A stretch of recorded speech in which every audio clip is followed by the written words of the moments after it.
दोस्तों, MP police 2023 में जो भर्ती चल रही है, इसके लिए पहला टेस्ट लिया था। उस टेस्ट के प्रश्नों का सॉल्यूशन इसमें, कृपया आप पूरी वीडियो को देखें। इसमें पहला सवाल है, इसमें मोस्ट सवाल लिए गए हैं जो जब 2 वर्ष के अंदर जितने भी पेपर हुए हैं उनमें से मोस्ट सिलेक्टेड सवाल लिए हैं। ठीक है, उन्हीं का टेस्ट लिया था। उन टेस्ट में आए हुए सवालों का इसमें सॉल्यूशन करवाते हैं, सॉल्व करवाते हैं उनको।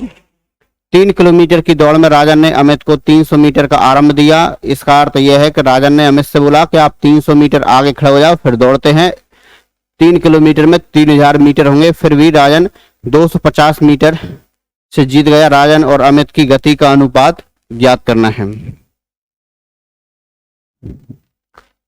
1 किलोमीटर में 1000 मीटर, तो 3 किलोमीटर के 3000 मीटर। 3000 मीटर की दौड़ में राजन ने अमित को, ठीक है, 300 मीटर का आरंभ दिया, यानी 300 मीटर आगे खड़ा कर दिया राजन ने अमित को। फिर दौड़ते हैं दोनों। इसके बाद भी ये अमित है वो 250 मीटर से हार जाता है, हरा देता है राजन अमित को।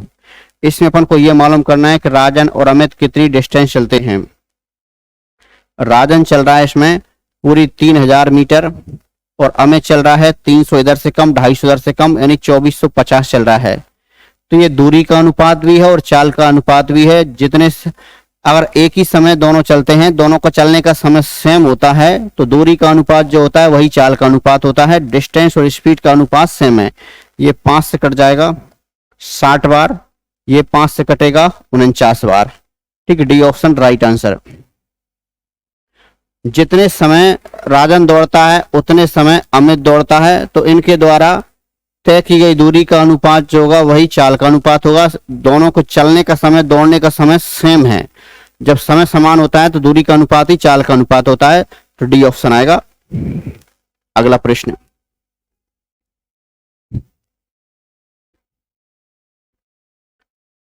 दूसरा सवाल है, किसी उत्पाद की चिन्हित कीमत उसकी लागत मूल्य से 37.5% अधिक है, तो इसका अर्थ है अगर कोई व्यक्ति किसी वस्तु को 100 रुपए में खरीद के लाता है तो 100 का 37.5% 37.5 ही होता है। इतना वो बढ़ा के लिखेगा, यानी 137.5 रुपए लिख लेगा। ये अंकित मूल्य चिन्हित मूल्य एक ही बात होती है, यानी 100 में खरीद के लाएगा, 100 का 37.5% 37.5 होता है, इसमें ऐड कर देंगे तो 137.5% लिख लेगा। फिर आगे बोला इसमें, अजय ने उसी उत्पाद को चिन्हित मूल्य पर 12% की डिस्काउंट पर खरीदा।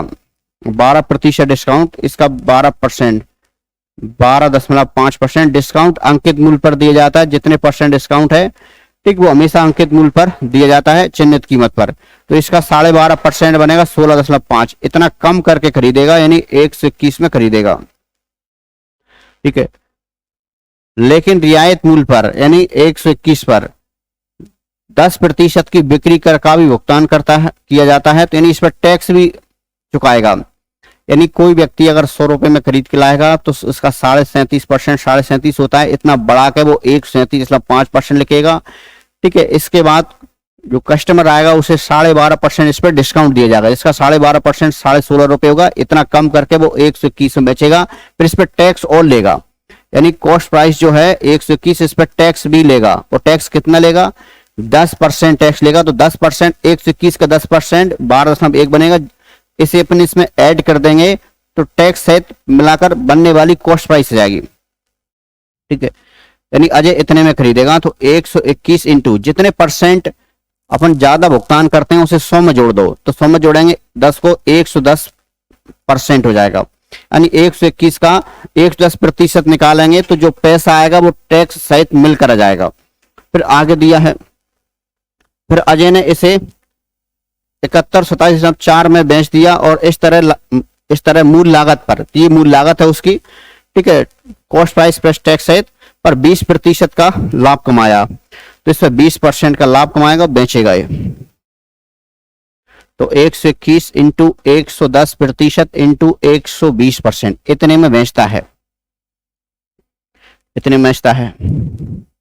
अब क्वेश्चन में दिया है 7187.4 में बेचता है और अपने हिसाब से 121 इंटू 110% इंटू 120% इतने में बेचता है इंटू। अब क्या पूछा है क्वेश्चन में, अजय ने किस कीमत पर उत्पाद खरीदा, ये पूछा है। देखो इसमें गुणा होगा कितने का, 121 का, 121 का इंटू होगा। अगर इसमें ये बोलते कि अगर टैक्स सहित उसने कितने में खरीदा, तो 121 इंटू 110% का इंटू होता वहां। टैक्स सहित पैसा कॉस्ट प्राइस में पूछते तो ये से इंटू होगा, लेकिन इसमें ये बोला है अजय ने किस कीमत पर उत्पाद खरीदा, तो 121 से इंटू होगा। इससे ये 121 कट जाएगा, ठीक है, 71 87, 1 मिनट,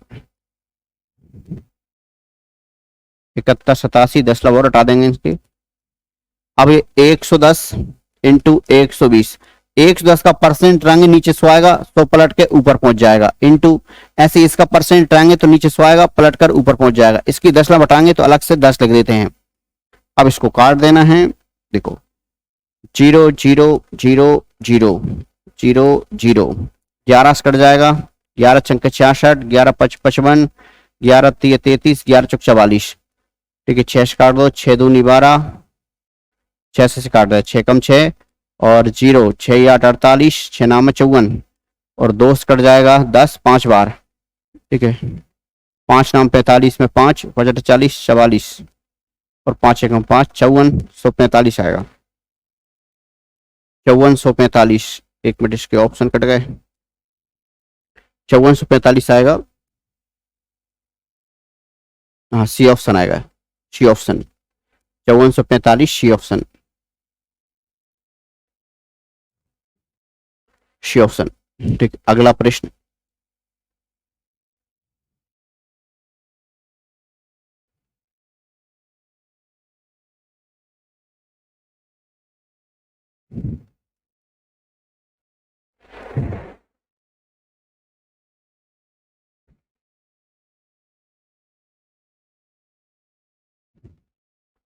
एक वस्तु को 390 रुपए में बेचने पर एक दुकानदार को कुछ हानि होती है।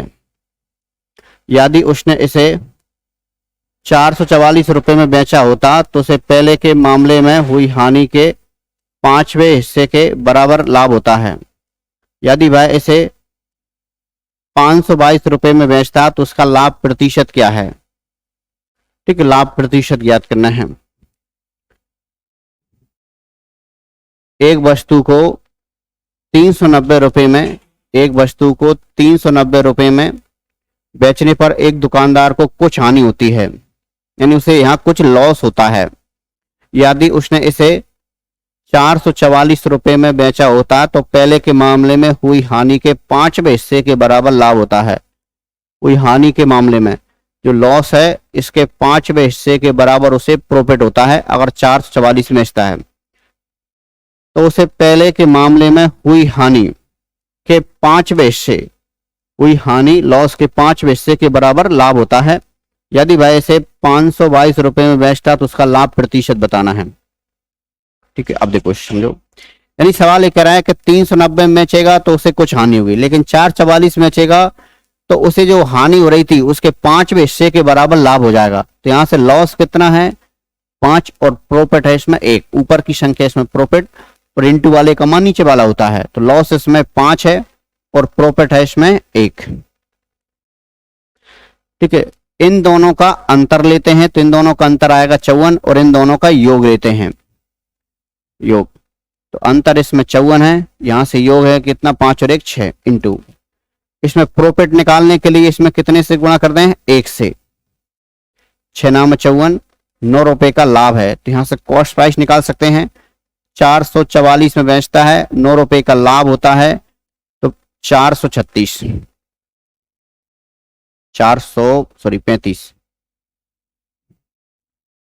435 इसकी कॉस्ट प्राइस होगी। अब 435 में खरीदता है और बेचता कितने में है 522 में, तो कितने रुपए का लाभ होगा। अब 435 में खरीदे 522 में से तो उसका लाभ बताना है, ठीक है। इसमें से घटा देते हैं तो प्रॉफिट 87, 1 मिनट देखते हैं, 12 में से 5 घटा देंगे तो 7, 87 का लाभ होगा। इसी को प्रतिशत में बताना है, प्रॉफिट परसेंट बराबर 87 का लाभ हो रहा है बटे में कॉस्ट प्राइस 435 इंटू 100%। ठीक है, 5 से कटेगा ये 20 बार, 5 से कटेगा 8, 5 7 35, 27 87 कट गया, 20% आ रहा है, 20%। ये ऑप्शन आएगा। 390 में बेचता है तो उसे कुछ लॉस होता है, लेकिन 444 में बेचेगा तो उसका जो प्रॉफिट है तो पहले वाले लॉस का 1/5 है, तो यहाँ से प्रॉफिट 1 है, लॉस इसमें 5 है, तो प्रॉफिट इसमें लिख देंगे। इसमें प्रॉफिट हो रहा है, प्रॉफिट 1 है और लॉस इसमें 5 है। इन दोनों का अंतर ऊपर लिखते हैं, इन दोनों का योग नीचे लिखेंगे। अगर 1 से गुणा करेंगे तो प्रॉफिट और 5 से गुणा करते हैं तो लॉस आएगा, तो 1 से गुणा कर देते हैं, सिंपल रहेगा। तो 9 रुपए का इसमें लाभ हो रहा है, 444 बेच के उसे 9 रुपए मिलते हैं, तो घटा दो, खरीद के लाएगा वो 435 में। अब 435 में खरीदे, 522 बेचे तो 87 का उसे लाभ होगा, तो लाभ बटे कॉस्ट प्राइस, लाभ 87 ऊपर लिखेंगे, कॉस्ट प्राइस 435 लिखेंगे नीचे, इंटू 100%, तो 20% उसे लाभ होगा। ए ऑप्शन राइट आंसर है। अगला प्रश्न,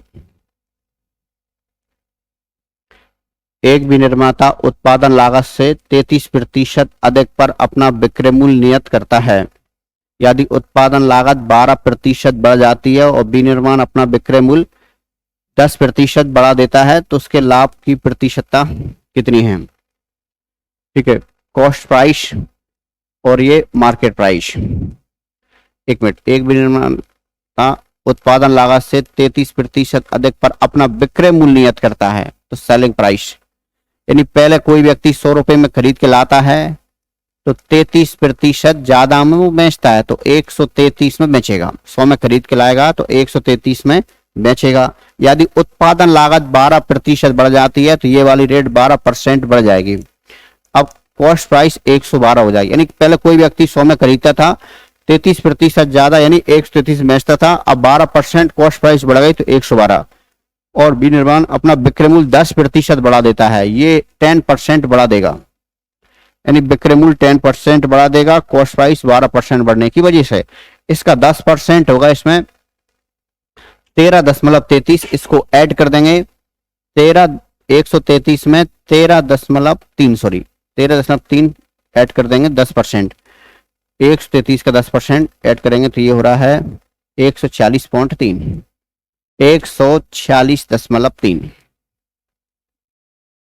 अब 140.3 बेचेगा और 112 में खरीद के लाता है, 112 में खरीद के लाए, 140.3 में बेचे तो उसे कितने का लाभ होगा? इसमें से 112 घटा देते हैं तो ये बचेगा अपना 34.3, 34.3 का उसे लाभ होगा। इसी को प्रतिशत बताना है, 34.3 इसमें लाभ है, कॉस्ट प्राइस 112 है, प्रतिशत बताने के लिए 100% से इंटू करना है। ठीक है, यहां तक एक बार समझो। इसमें अपन को प्रॉफिट परसेंट निकालना है। 100 में खरीदेगा, 33% ज्यादा में बेचेगा तो 133 में बेचेगा। अब कॉस्ट प्राइस 12% बढ़ गई तो 112 में खरीदेगा, 133 का 10% बनेगा। ठीक है, इसका 10% बनेगा 13.3, इसमें जोड़ देंगे तो 146.3 में बेचेगा। अब 112 में खरीदेगा, 146.3 में बेचेगा तो 34.3 का लाभ होगा, लाभ बटे क्रय मूल्य 112 इंटू 100।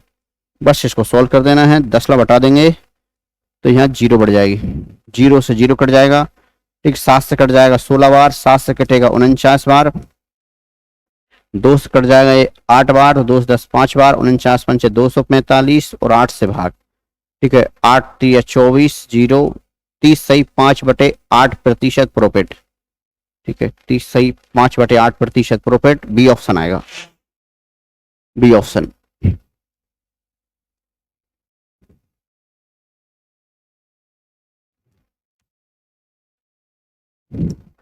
ठीक, अगला प्रश्न,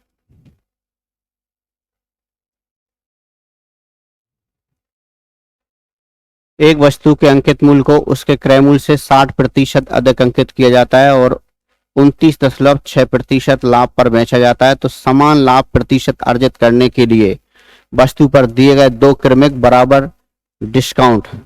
ठीक है, समान लाभ प्रतिशत अर्जित करने के लिए वस्तु पर दिए गए 2 क्रमिक बराबर छूट प्रतिशत कितना है?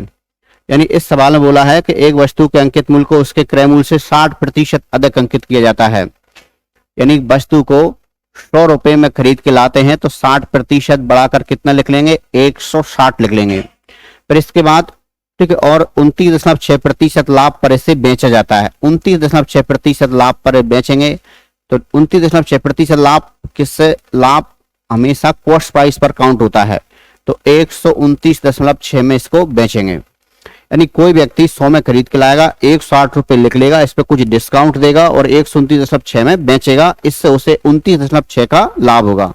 लाभ का हिसाब क्रय मूल्य से होता है। समान लाभ प्रतिशत अर्जित करने के लिए वस्तु पर दिए गए 2 क्रमिक डिस्काउंट ज्ञात करना है। ठीक है, 1 मिनट। अंकित मूल्य 160 है, इस पे 2 बराबर डिस्काउंट दे रहा है। जितने % डिस्काउंट है उसे 100 में से घटाना है, बटे 100। डिस्काउंट को डी मान लेते हैं और 2 समान डिस्काउंट है तो इसका होल स्क्वायर लगा देते हैं। डिस्काउंट देने के बाद 129.6 में बेचता है। देखो 100 में खरीदेगा, 160 बढ़ा के लिख लेगा, फिर इसके बाद जो बेचेगा वो 129.6 में बेचेगा, क्योंकि कॉस्ट प्राइस है वो 129.6 में बेचेगा, तभी तो उसे 29.6 का लाभ होगा। ठीक है, अब इस पर डिस्काउंट देने के बाद बेच रहा है तो 160 अंकित मूल्य है, अंकित मूल्य पर ही डिस्काउंट दिया जाता है।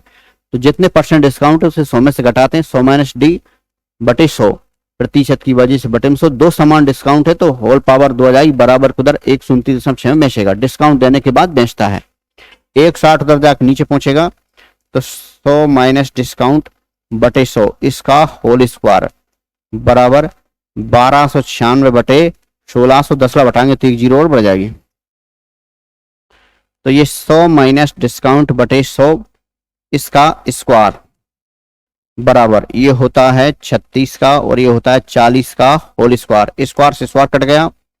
ठीक है, यहाँ 0 से 20 से कट जाएगा, या फिर 4 से काट दो, 4 धाम 40, 4 नाम 36, 0 से 0 कट जाएगा। 10 का इसमें 9 में गुणा कर देंगे। 100 माइनस डिस्काउंट बराबर 90। 90 उधर से इधर आके माइनस हो जाएगा तो डिस्काउंट हो जाएगा 10%। सॉल्व करके डिस्काउंट 10% है। डी ऑप्शन राइट आंसर है, डी ऑप्शन राइट आंसर।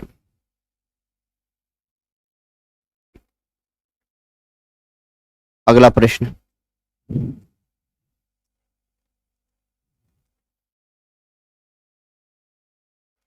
शेषफल ज्ञात करना है। देखो इस प्रकार के सवाल जो अधिकतर देखने में जो मिलते हैं, यहाँ इसमें 2 संख्या होती हैं, या फिर 4 संख्या होती हैं, या फिर 6 होती हैं, या फिर 8 होती हैं, या फिर 10 होती हैं, यानी सम संख्या में संख्या होती है अधिकतर।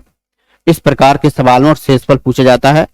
तो इसमें 4 संख्या होंगी, 6 होंगी, 8 होंगी, 10 होंगी, तो इस प्रकार सवाल में अधिकतर आंसर आपका 0 आता है। अब देखो क्यों आता है, इसके बारे में समझें आप। 12 की पावर 25, 13 की पावर 25, 14 की पावर 25 और 15 की पावर 25। केवल इस प्रकार के सवाल में ही, ऐसा नहीं कि रटना नहीं है, अपन को सॉल्व भी करना है। एक आध संख्या थोड़ी चेंज कर दी तो अलग हो सकता है, लेकिन इसमें क्या है कि 4 में क्या रहता है कि आधे आधे जोड़े बन जाएंगे, 2 के ये 2 से 2 कट जाएंगे। ठीक है, देखो भाग देते हैं। 27 से इस 12 को भाग देंगे तो भाग तो नहीं जा रहा, तो 12 शेषफल है, इसकी पावर 25। 27 से 13 को भाग नहीं जा रहा तो 13 ही शेषफल है, इसकी पावर 25।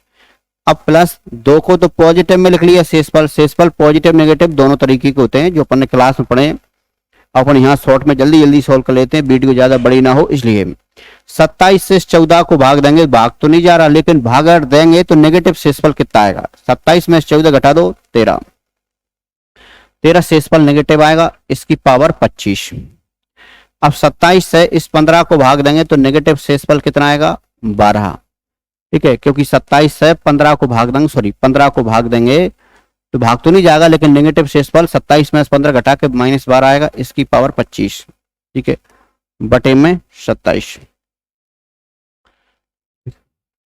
अब इसके बाद ये तो 12 की पावर 25 ऐसे के साथ, 13 की पावर 25 ऐसे के साथ, ये प्लस माइनस माइनस पावर विषम है तो माइनस का चिन्ह आएगा, -13 की पावर 25 प्लस माइनस माइनस 13 की पावर 25। ठीक है, बटे में 27। तो ये प्लस का माइनस का प्लस माइनस के ऐसे कट जाते हैं। तो इस प्रकार के सवाल में 2 पॉजिटिव निकलेंगे तो 2 नेगेटिव निकलते हैं, तो ये कट जाते हैं। कटने के बाद 0 आएगा, 27 से 0 को भाग देंगे तो शेषफल कितना बचेगा, 0।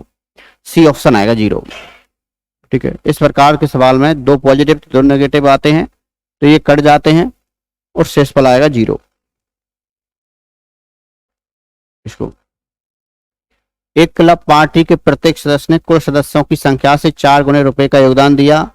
इसका अर्थ यह है कि जितने भी व्यक्ति हैं, ठीक है, उनकी संख्या के 4 गुने के बराबर प्रत्येक व्यक्ति ने पैसे दिए। कुल संग्रह, ठीक है, 6084 रुपए था। पार्टी में उपस्थित सदस्यों की संख्या कितनी थी? यानी इसमें यह बोला है, उदाहरण के लिए समझते हैं कि 20 व्यक्ति हैं, तो हर व्यक्ति से बोला है कि देख से कि अपनी संख्या 20 है, हर व्यक्ति से बोला गया कि अपनी संख्या 20 है, तो अपन को 20 का 4 गुना कितना बनेगा? 80। सबको 80-80 रुपए देना है, हर व्यक्ति को 80-80 देना है।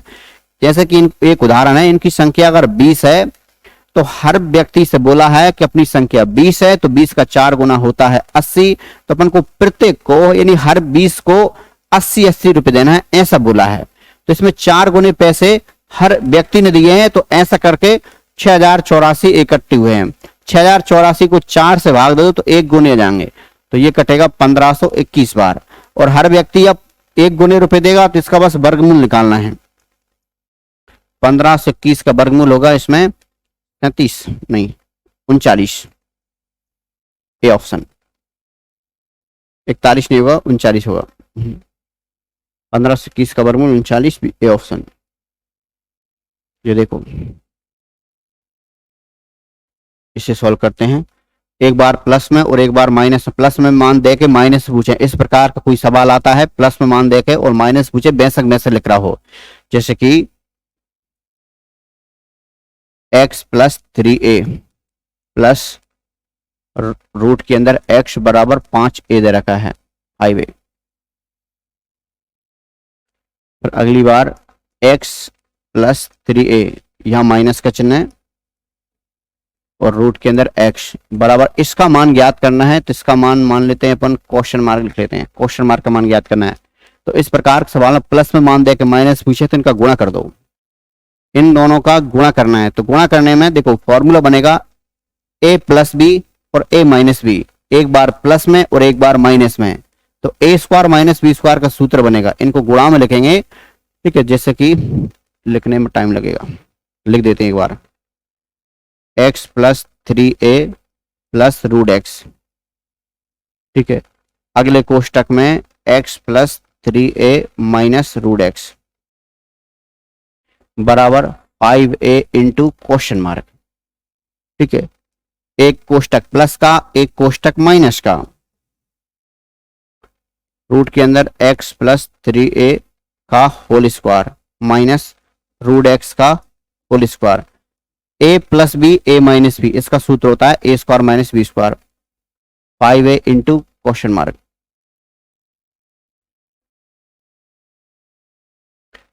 स्क्वायर की वजह से इन पे से रूट हट जाएगा, x + 3a - x बराबर 5a into question mark, plus का x माइनस x कट जाएगा, a से a भी कट जाएगा, 5 उधर से इधर आएगा, 3 के नीचे जाएगा, तो 3/5 बराबर क्वेश्चन मार्क, 5 से 3 को भाग देंगे 0.6, ए ऑप्शन राइट आंसर है।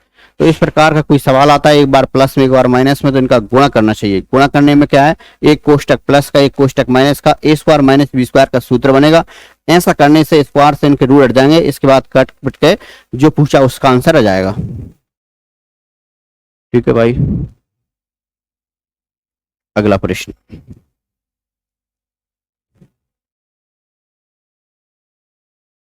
Question number 9।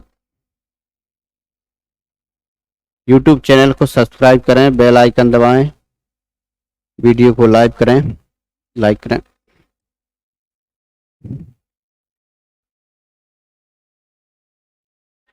ए और बी किसी काम को 10 दिन में पूरा करते हैं और ए अकेला काम को 30 दिन में पूरा कर सकता है। यानी दो व्यक्ति ए और बी मिलकर किसी काम को 10 दिन में कंप्लीट कर सकते हैं और ए अकेला उस काम को 30 दिन में पूरा कर सकता है। एलसीएम आएगा इनका 30। ठीक है, एलसीएम 30 है, ये कुल कार्य है, इससे भाग देंगे, 3 बार गया, 1 बार गया। ए और बी की अलग अलग कार्य क्षमता, ए एक काम करता है, दोनों मिलकर 3 काम करते हैं, तो 3 काम में से ए 1 काम करता है तो बी 2 काम करेगा। इनकी कार्य क्षमता का अनुपात 1:2 होगा, दोनों की अलग अलग। वे एक साथ कार्य करना शुरू करते हैं, लेकिन बी केवल आधे दिन कार्य करता है, तो वे कार्य को कितने दिन में पूरा करेंगे।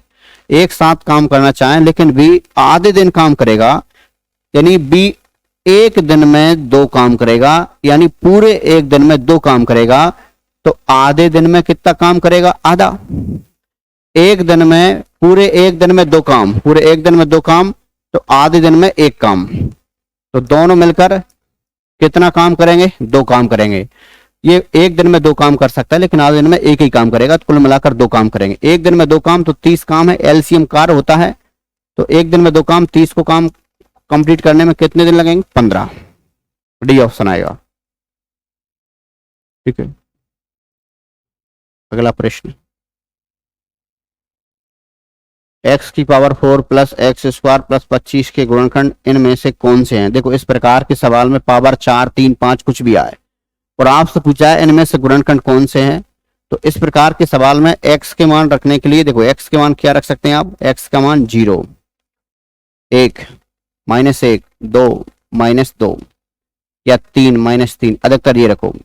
अधिकतर आंसर 0, 1, 2 इनमें यह आ जाता है, तो x का मान इसमें रखते हैं 0, यहाँ 0 रखेंगे, यहाँ भी 0 रखेंगे, तो 0, 0 हो जाएगा, तो ये 25 बचेगा। अब इसमें 25 आया तो जिस ऑप्शन अकेले से किसी एक से 25 आएगा वो सही हो जाएगा। यहाँ 0 रखेंगे, यहाँ 0 रखेंगे, 0 हो जाएगा, 0, 0 हो जाएगा, क्योंकि 0 रखने से 0 का वर्ग 0, 0 का 3 में गुणा करेंगे 0, तो -5 और +5 बचेगा, तो यहाँ -25 आ रहा है, तो ये गलत हो जाएगा। इसमें देखते हैं यहाँ भी 0, यहाँ भी 0, x की जब 0 रखेंगे 0, 5 × 5 25, इससे 25 आ रहा है, और यहाँ भी 0 हो जाएगा। x की जगह 0 रखेंगे तो वहां सब 0 हो जाएगा, 5 × 5 25, इसमें भी 25 आ रहा है, 2 ऑप्शन में 25 आ रहा है, तो 0 से काम नहीं चलेगा।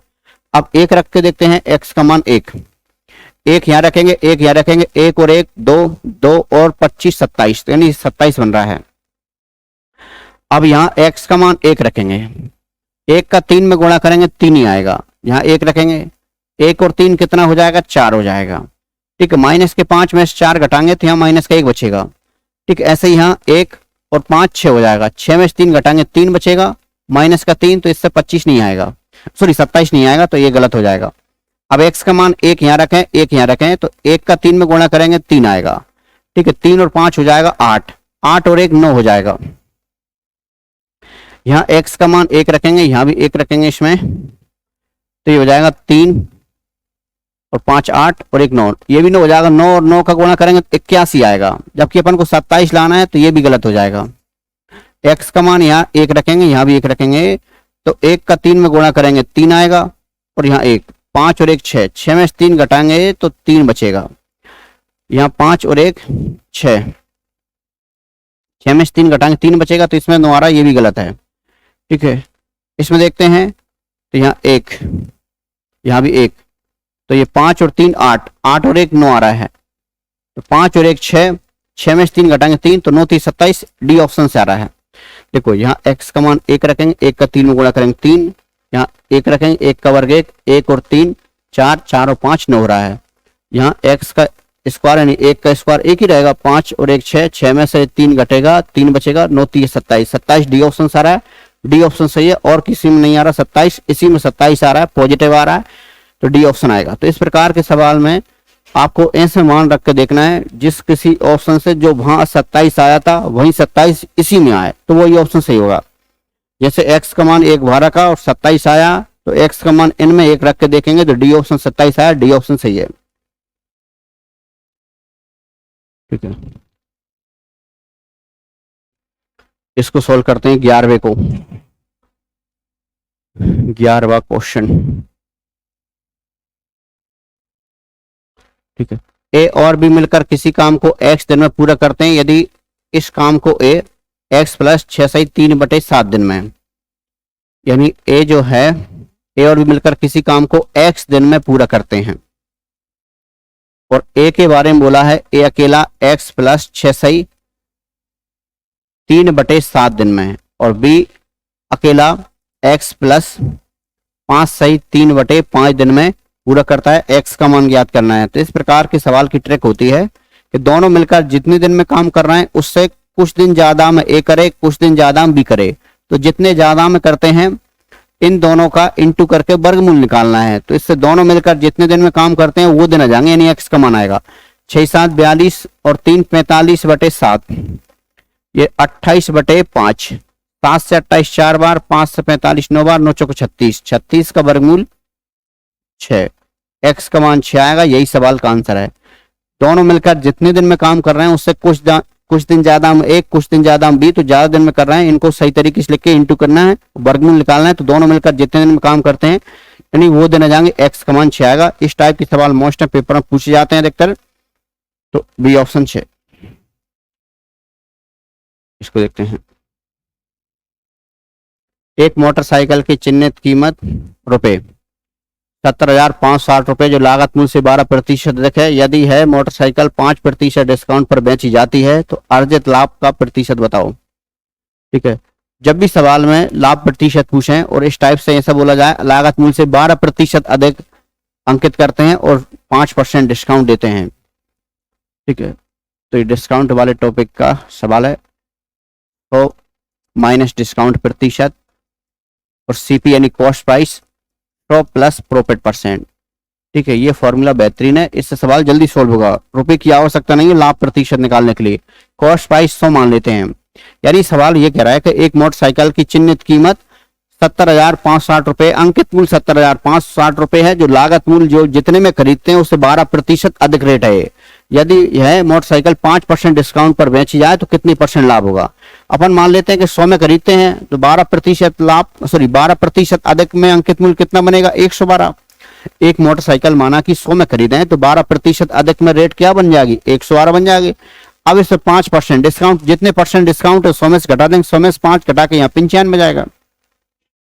इसमें लाभ प्रतिशत निकालना है, 100 प्लस पी, जितने प्रतिशत लाभ हो उसे 100 में ऐड कर देना है। बस इसी को सॉल्व करना है। 70,560 की कोई आवश्यकता नहीं है, लाभ प्रतिशत। ठीक है, 70,560 की आवश्यकता नहीं, लाभ प्रतिशत अपन को निकालना है। ठीक है, 5 से कटेगा ये 20 बार, 5 से कटेगा 19 बार, 4 से कट जाएगा, 4 पंचे 20, 4 से कटेगा ये। ठीक है, 4 दूनी 8, 4 8 32, 28 बार। ठीक है, 28 और 29 का इंटू 19 का इंटू 5 उधर से रख नीचे आएगा, 28 इंटू 19 बटे में 5 बराबर 100 प्लस प्रॉफिट।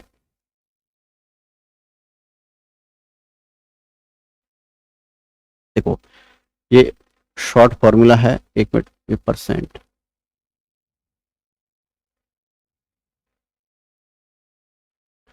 जब भी सवाल में ऐसा आए कि जो लागत मूल्य से 12% अधिक है तो इस प्रकार सवाल में कॉस्ट प्राइस 100 मान लो और ये फॉर्मूले का प्रयोग कर दो। रुपए की आवश्यकता नहीं, लाभ प्रतिशत के लिए। कॉस्ट प्राइस 100 है, 12% अधिक में अंकित मूल्य 112 होगा, 5% डिस्काउंट 100 में से 5 घटाएंगे 95 और लाभ है तो उसे 100 में जोड़ के लिखना है। हानि होती तो घटा के लिखते। 5 से 100 कटेगा 20 बार, 5 से कटेगा ये 19 बार और 4 से 20 5 बार, 4 से कटेगा 28 बार, 28 19 का इंटू करके 5 से भाग देना है। तो इसका इंटू करते हैं तो कितना आ रहा है, 560 में से कितना घटा दो, 28। ठीक है, ये 2 बचेगा, 532 बटे 5, 100 उधर से जरा माइनस हो जाएगा, बराबर उधर पी। 5 से भाग देंगे तो 5 कम 5 0, 5 छक्के 30, 5 चौके 20 माइनस 100 बराबर पी, यानी प्रॉफिट 6.4% प्रॉफिट होगा। यही आंसर है, बी ऑप्शन आएगा, बी ऑप्शन।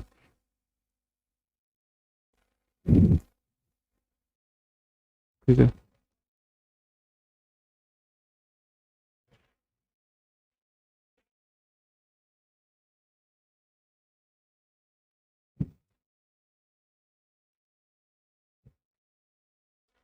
अब इसका वीडियो अगले वीडियो में, इससे आगे के सवाल अगले वीडियो में ठीक है दिखा देंगे। इसके आगे के सवाल अगले वीडियो में सॉल्व करवा देंगे आपको।